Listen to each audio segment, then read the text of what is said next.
మీనరాశి వారికి ఈ నవంబర్ నెలలో చాలా అంటే చాలా ఇబ్బందులు జరుగుతున్నాయి.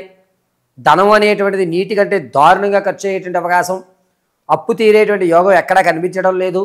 కొత్త అప్పు పుట్టడానికి కాస్త ఇబ్బంది పడుతూ ఉంటారు. అంతేకాకుండా మీనరాశి వారు రాజకీయంలో ఉన్నటువంటి వారికి జనాకర్షణ కొంచెం తగ్గేటువంటి అవకాశం లభిస్తుంది. పైగా జనాల్లో మీకు ఉన్నటువంటి నమ్మకాన్ని కూడా మీరు కోల్పోతారు. దీనివల్ల కొన్ని రోజులు రాజకీయానికి కానీ జనానికి కానీ కొంచెం దూరంగా ఉండేటువంటి అవకాశం లభిస్తుంది. విద్యార్థులకు జ్ఞాపకశక్తి పెరుగుతుంది. అనుకున్న రంగాల్లో అనుకున్నటువంటి విద్యాస్థితులు కలుగుతూ ఉంటాయి. వ్యాపారం ప్రారంభం చేద్దాం అనుకున్న వారికి ఈ సీ ఫుడ్స్కి సంబంధించి కానీ, ఫ్రూట్స్కి సంబంధించి కానీ, కాస్మెటిక్స్ సంబంధించి కానీ వ్యాపారాలు కలిసి వచ్చేటువంటి అవకాశం లభిస్తుంది. భార్యాభర్తల మధ్య గొడవ అనేది పెరుగుతుంది, సఖ్యత తగ్గుతుంది. 10 మంది పెద్ద మనుషుల మధ్యలో మీరు ఖచ్చితంగా కూర్చుని మీరు ఒక సెటిల్మెంట్ అనేటువంటిది ఏర్పరచుకుంటూ ఉంటారు. మీనరాశిలో వారు స్టాక్ మార్కెట్లో కానీ రియల్ ఎస్టేట్లో కానీ పెట్టుబడి పెట్టాలి అనుకుంటే కనుక 17వ తారీఖు నుంచి ప్రారంభం చేసుకుని 24వ తారీఖు వరకు కూడా పెట్టుకోండి. అద్భుతంగా కలిసి వస్తుంది. రూపాయికి రూపాయిన్నర మీరు చూడడం జరుగుతుంది.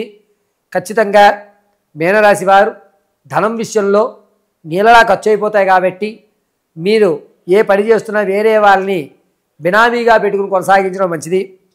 మీనరాశి వారు విదేశాలకు వెళ్ళాలనే ఆలోచన ఉన్నవారు కాస్త ఆచితూచి శ్రీకారం చుట్టుకోండి. అంత యోగదాయకంగా లేదు. మీనరాశిలో ఆడవారు ఎక్కడైతే మీరు గౌరవం పోగొట్టుకున్నారో వారు మళ్ళా లేనిపోని పోటీ మాటలతో మిమ్మల్ని ఇబ్బంది పెట్టేటట్టుగానే ఉన్నారు.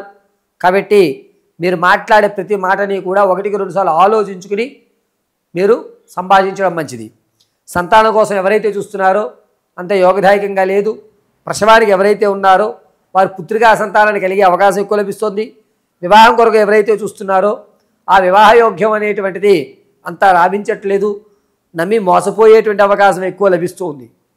ఇక ఆరోగ్య విషయానికి వస్తే దవడ నరాలు కానీ చెవి దగ్గర వ్యవస్థ కానీ కొన్ని ఇబ్బందులు కలుగుతున్నాయి.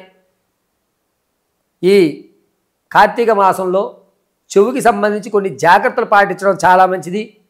మీనరాశి వారు ప్రతి నిత్యము కూడా శ్రీకృష్ణ భగవాన్ని ఆరాధన చేయడం, కృష్ణ దేవాలయాలు దర్శనం చేయడం, పారిజాత పుష్పాలతో స్వామివారికి అర్చన చేయడం మంచిది.